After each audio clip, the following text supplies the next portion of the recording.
Missed the whole point. So I want to give you the point of this message. When you're at a turning point in your life, every day, but especially at a turning point in your life, if you stop and surrender before God, your past success, your pain, your present, your future, you'll be walking in humility with God in a place that he can use you. Now, that's the point. Now let's look at what Jesus did in the life of this man named David and how he lived before God. And we're going to see a turning point by how he responded in complete humility before God. So if you open your Bibles, we're going to look first at Psalms chapter 70, or Psalms 70. And we'll see here just a couple of verses that kind of give a summary of David's life. So Psalm 78, verse 70 says, he chose David his servant and took him from the sheep pens. From tending the sheep, he brought him to be the shepherd of his people Jacob, of Israel his inheritance. Kind of a little summary. Saying David was over here taking care of those sheep in the sheep pen, literally just out here in a very humble state. And it says he took him to the place that now he was to be a shepherd over the entire nation, over all the people. So he took him from one place in life to another, similar, but the responsibilities were huge, were different, because it was what God had laid out for him. He took him from one place to the other. So David lived 70 years in total. He began here, he took him here, and he led him to that place.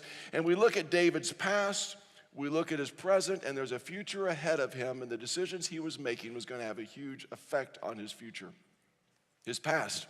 We see David as this young man. We've taken a look at the past few weeks. He's this young man who is overlooked by his father and his brothers around, but he's anointed to be the next king. We see this ordinary guy then come out with courageous faith and take on the giant. He becomes a leader in the army. He's accomplishing so much. So this young man at 17 begins his life with incredible accomplishments.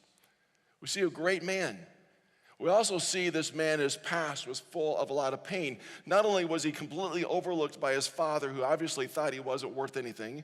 When he went to see his brothers in that valley of Elah, they chastised him for interrupting the battle. What was he doing here? So he had a terrible home life. He just did. There were some awful places in his life that wasn't so good there. But once he accomplishes a lot, he's now going to be the servant to King Saul. And we know that King Saul then turned against him and chased him for 12 long years. He was a fugitive. When he did the right stuff, the man turned against him and chased in his life. He was on a death wish list for this man who was the king of the country at that time. And so David lived a life of great success, but he also lived a life that had a lot of pain. There had to be a lot of times of loneliness and desperation in that. But we see he hung on to his faith in God. We had that past. He comes to the point now where he's at a place where God can use him, continue to use him, but how is he going to respond towards him? And each of us in this room have the same kind of a past. We have a past that we can look to and we can see some successes, maybe recent, maybe a long ways back, but we also have a past that has a lot of pain and a lot of heartache. And maybe it's from family, maybe it's from coworkers, maybe it's from our own poor decisions. But we have that past behind of us. And we come to the point right now before God, how are we going to respond? So let's look today at 2 Samuel. We're going to read just several verses. We take a look at this chapter in his life. So 2 Samuel, as it begins, King Saul and his son Jonathan have just passed away in battle.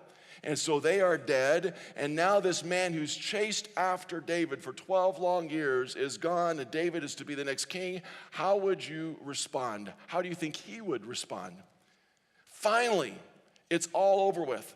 Finally, he's no longer being chased down. Finally, the man who has been abusing him and taking advantage of him is gone. It's David's chance now to finally stand up, take what's rightfully his, get his voice heard, be understood, lay it all out. Is that how he responds? No, it isn't. We see David grieving for Saul and Jonathan.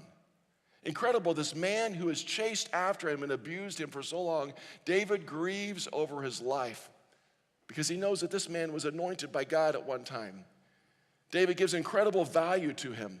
So he grieves over him, and in the course of time, he comes before him and says, God, what should I do? How should I respond? Many of us would jump at the chance to set things right, to turn things around, to get voice out there. But David responds, and we see in great humility and patience before God. Look at 2 Samuel chapter 2, verse 1. It says, in the course of time, David inquired of the Lord. Shall I go up to one of the towns of Judah, he asked. The Lord said, go up. And David asked, well, where shall I go? And to Hebron, the Lord answered. Now that is a sign of a man in humility and relationship with God. He finally is at the place where he can arrive and take what's his, but before he goes and takes the throne, he pauses before God and says, what should I do? He pauses and says, where should I go? And just ask God explicitly, every detail, what should I do? And is that the way we walk before God? And when our chance comes, when we get to jump ahead, when we get to take what's rightfully ours or set the score right, do we pause and say, God, what do you want me to do? What steps should I take? Where should I go? Look over verse 11. It says, the length of time David was in Hebron over the house of Judah was 7 years and 6 months. Now, to lay this out a little bit, here's David finally in a place where he can become king. He goes to Hebron, which is in the south. He's anointed as king of the south, but literally just the southern part of this nation. So he's in Hebron for 7.5 years. Now what's going on in the north is followers of Saul have said, he's dead, we're king. And so they kind of battle between themselves who they think is going to lead. And so we have this continuing battle going between the followers of Saul and the followers of David. You think it should be over with finally. You think David should step in there and finally take it all, but he doesn't. For 7.5 years, we see a humble and patient man waiting upon God. So he's there for this time, and we see finally it moves on. But during those 7 years, David's making some very poor choices. He's remaining in humility before God, but he also has some other issues. We see that he takes on this role of king and what it means to be a king, and he wants to be like king, like the other kings. And it tells us after 7 years, when he's ready to move on to the next place in his life, it says he has 6 kids by 6 different wives. And there's going to be a lot of problems in David's life as a result of that decision. Towards the end of his life, there's a counting given of his whole family. He ends up with 20 sons and 1 daughter and many wives because of a problem he had of controlling what God put in front of him. Let's go on and read a little bit more. Over in chapter 5, verse 4, it says, when David was 30 years old, he became king and reigned 40 years. At Hebron, he reigned over Judah 7 years and 6 months, and in Jerusalem, he reigned over all of Israel and Judah for 33 years. So in total, 40. But now we see him moving to Jerusalem. Actually, it's a city of Jebus under the Jebusites. David goes in and he conquers it. It tells us how he did it. It says he went in through the water shaft. If you go to Israel today and you look through those ancient excavations of the oldest city, you can find that water shaft where David came in and took that city. It's all laid out. In verse number 9, it says, then David took up residence in the fortress and called it the city of David. That is Jerusalem. He built up the area around it from supporting terraces inward. He became more and more powerful because the Lord God Almighty was with him. He was so powerful that all the nations around recognized him. It says that the king of Lebanon, king of Tyre, Hiram, actually built a palace for him. Verse 12, and David knew that the Lord had established him as king over Israel and exalted his kingdom for the sake of his people, Israel. So David, when he got to that place, he knew the reason he was there was because God allowed him to be there. So we see still that humble attitudes for God. Some of us, when we get to our place of accomplishment, we finally arrive, you finally get the degree, you finally get the promotion, you finally get that house, you finally get the car. When you finally get to that place, you say, look what I did. Look what I accomplished. And your chest swells up and your pride grows and we think, look what I've accomplished. And David didn't do that. He kept a humble attitude before God. And are you able to do that? Sometimes when that success comes in, when you finally achieve, when all the people around and all those nations were saying, whoa, David, look how good you are. Look what you've accomplished. Sometimes it's because the pain of the past, we go, yeah, look what I did. And that ego and that pride sets in. And when it does, there's usually a fall coming right after that. I love the story about the London firemen strike back in 1978. When the firemen were on strike, the British Army came in and filled that role as emergency responders, and they had a call on January 14th of that year that was significant, and it was a grandma called and her little kitty was caught up in a tree. So the British Army shows up with all their trucks. They get up there, they rescue the poor little kitten, get it down, and she invites them in for tea. So they have a nice tea party. She celebrates with them. They bid their farewells. They get in their truck, and as they're driving off, they run over the cat and kill it. Oh, now some of you laugh, some of you go, oh, no. But how there they were, the heroes of the day, but it was very short-lived, wasn't it? That's kind of silly. But we're easy to do that. We accomplish, we do well, but boy, there's going to be a problem right along with it. You know the phrase, power corrupts, absolute power absolutely corrupts. It doesn't have to always be that way, but so many times it does. Haven't you seen it? Hopefully in the life of someone else, not yourself, but it happens. You accomplish, you do well, you're doing well, and that was true for David. David is this brilliant planner, organizer, military leader. He was so good in so many ways. He was great in public. He was great in front of people. He was great in his relationship with God, but there was an area where he had a huge struggle, and that was a weakness at home. We see as great as David was in front of people, in front of everywhere else, at home, he was miserable. He was undisciplined. We see complete chaos in his home. As you look at the rest of his life, you see his interacting with his kids at certain times, and we see he had a terrible relationship as a father. He didn't have their respect in any way whatsoever.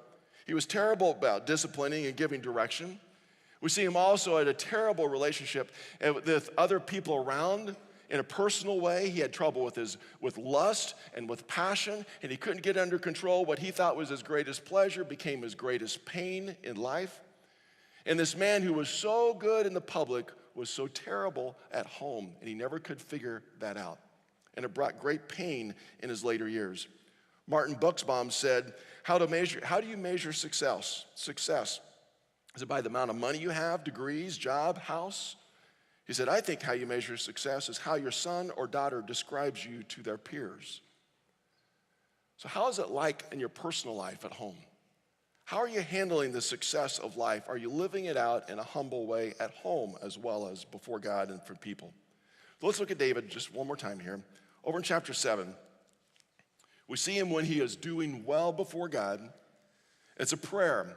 He's finally in Jerusalem. He's finally in that place where he's ruling over the people, and we see this. Verse 18 says, Then David went in and sat before the Lord and said, Who am I, O sovereign Lord? And what is my family that you have brought me this far? He says, God, how did I get to this place? Have you had one of those moments lately where you just stopped before God and said, God, how did I end up here? And just let an overflow of gratefulness and praise, saying, God, thank you for bringing me to this place. And think back at a time in your life when you were desperate, you're praying for God and say, wow, look where God has brought me. Look where God's taken me. Now, we got all this pain, we got all this heartache in our life, but at the same time, you see how God has brought through. We just sing that song, God, you are so good. I think that song, I think back to times when I was a teenager and I was pleading before God, and I think, wow, God, you are so good. Is there suffering, as that song talked about? Oh, yes, there's suffering, there's pain. You say, God, look what you've done in my life. Can you have that attitude today and say, God, you're so good, and thank you for bringing me this place. Verse 22, how great you are, O sovereign Lord. There is no one like you. There is no God but you, as you have heard with our own ears, as we have heard. Say, God, there is no one like you. Can you truly praise and worship him in complete humility? Then verse 28, O sovereign Lord, you are God. Your words are trustworthy, and you have promised these good things to your servant. Can you truly say, God, I trust your words, and I follow your direction, and I look to you, and I want to honor you. So David followed with humility in that sense. So what are the takeaways? We're just going to respond. How do we do this? One, I think it's important that to live in humility before God, that we must surrender our past successes to God. We need to look back and see those successes, those trophies that you have on your wall, those things that you boast, the things that are hanging up that you are so proud of. Maybe it's you've worked hard, you've accomplished, and it's just something you've worked so hard for. Can you just say, God, those are your successes? God, you're the one who provided. You're the one who gave me the mind that I could do this. You're the one who gave me the physical strength. You're the one that brought those things together. And I worked hard, but God, it's only because you brought this about. David, he was chosen, this ordinary guy. David, this courageous warrior. David, this man, the most unlikely choice out of all the family, has become the king. And he would say, God, it is only because of you. And can you do that? A verse we read last week says, 1 Peter chapter 5, humble yourselves, therefore, under God's mighty hand, that he may lift you up in due time. Say, God, of all things that's going on, it is only because of you. Also, to live in humility before God, we must release your past pain before God. That pain in your life, the heartache and the abuse that David went through all those years. And we must do the same thing. And sometimes it's the past pain that rules over our life and dictates our future. And because of what happened so many years ago, we have this bitter edge in our life. And we have all the excuses watched there, but that's still hanging over you. And we can't get rid of the past, but you can release the pain of it and say, God, I want you to make a difference here. Psalms 147, verse 3, it says, he heals the brokenhearted and binds up their wounds. And God can bring healing to your past. Think of it this way. Think of it as saying, Jesus, I'm inviting you into my life and into my heart. And Jesus, I'm inviting you even into the pain of this past. And let the grace of Christ heal and touch that pain in your life. Grace covers it all. Does it make it go away? No, but he can release the pain that's driving you forward and the bitterness in your heart. It doesn't matter how long ago it was. It doesn't have to dictate your future. We have those dark memories. We're saying, Jesus, would you in your power and your grace come in and take away the power that's in that past that's driving me forward? And instead of seeking vengeance, let God's grace rule in your heart. Another area to live in humility before God is we need to acknowledge your current position to God. Acknowledge where you're at right now. What are the circumstances around me? What is going on? What are my joys or what are my struggles? Some of you are at a real high place in your life. Some things are just going great. Others of you are at a very low place in your life and you're desperate. You're not sure of the direction and say, God, I need you right now. Have one of those moments that David had. Just sit before God and say, God, how did I end up in this place? Sometimes we need to own up some poor decisions. Sometimes we need to recognize the facts around, but saying, God, would you come into this part of my life? Then when David said, who am I, God, that you have put me in this place, that you brought me this far? Can you have that kind of a moment with God in complete humility? Not in anger and blaming or pride, but before God. Jesus said, Matthew 11:28, come to me, all you who are weary and burdened, and I will give you rest. You need rest today? Some of us will go to great extreme and great length and great expense to find a place where we think we can get rest when all the time we're just chasing away from God, and we need to start with him and pause and say, God, in humility, I need you in my life. And then also, to live in humility before God, we must seek your daily direction from God. Say, God, I need you today, and I need to know what I should do. Here's David. He knew what he could do. David was this military guy. He could have moved in and said, okay, this is the strategy. These are how we're going to wipe out those followers of Saul. This is how we're going to take the throne. He could have moved forward. But in humility, he stops and said, God, what should I do today? He says, you should go here. And he says, well, where exactly should I go? And can you do that today? Can you begin your day tomorrow when you go to school or when you go to work and you just say, God, what should I do today? As I'm putting out my planner, my direction, I know this is my agenda where I'm going. Can you stop and say, God, what do you want me to do? I've got it all planned out, but maybe God's got a better plan for that. Before you write out your planner, in humility saying, God, I need your direction in my life and where I'm going. Proverbs 3:5-6 says, trust in the Lord with all your heart. Lean not on your own understanding. In all your ways acknowledge him, and he'll make your paths straight. Say, God, I need you every day. I need your direction every day. I'm going to turn towards you. I'm going to ask you to follow and step every part of this. So let's look at those again. I need to surrender my past success to God. I need to release the pain of that past. I need to recognize that today I need his help in my current position, whatever it is. And towards the future, I'm going to seek God's direction every day, saying, God, I need you. If you do that, there's this attitude of humility before God. We've been reading some Psalms that David wrote, so I want to read a couple of those, and then we're going to take some time just in quiet reflection before God before we wrap up. 23rd Psalm is one that we think of so often brings comfort, but read these first few verses aloud with me, would you? The Lord is my shepherd, I shall not want. He makes me lie down in green pastures. He leads me beside still waters. He restores my soul. That's nice, it's poetic, but can you genuinely say that? That God's my shepherd, that means he's my provider. He's the one that gives me direction. He's the one that gives me protection. He's the one that shows me which way to go, and I will follow him. What's nice is he gives me still waters. He gives you the rest, and he restores your soul. Is that your prayer today, God? Would you restore my past?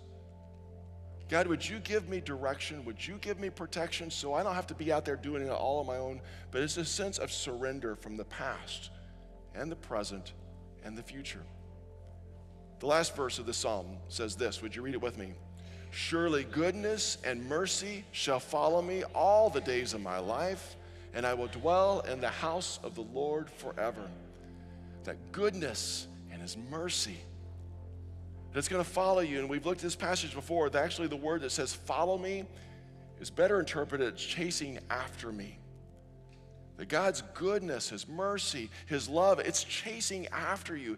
It's not just, oh no, maybe God loves me. No, he loves you so much. You surrender your life to him. You become a follower of his. And his goodness and his mercy, that means his love is just all over you and chasing after you. But so many times we just almost wander off away from it and say, God, do you still love me? And he says, yes, I do. Again, that song we sang, God, you're so good. What to say? Even in our suffering, Jesus went to Calvary for you. He gave everything. And can we surrender it to him and say, God, just thank you for what you've done. And in humility, complete humility, receive his goodness and his love and his mercy. And realize when you truly do that, that gives you healing. And you receive his goodness and mercy in your life, then you should walk out of here a heart full of his love and full of his mercy.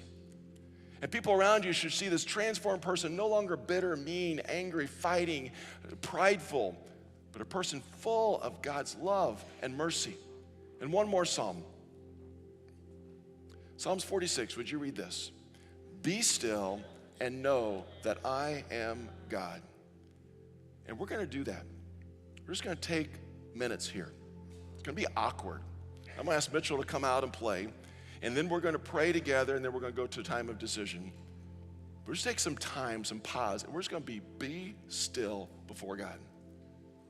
Just think of a past success, past pain, our present, our daily walk in front of us.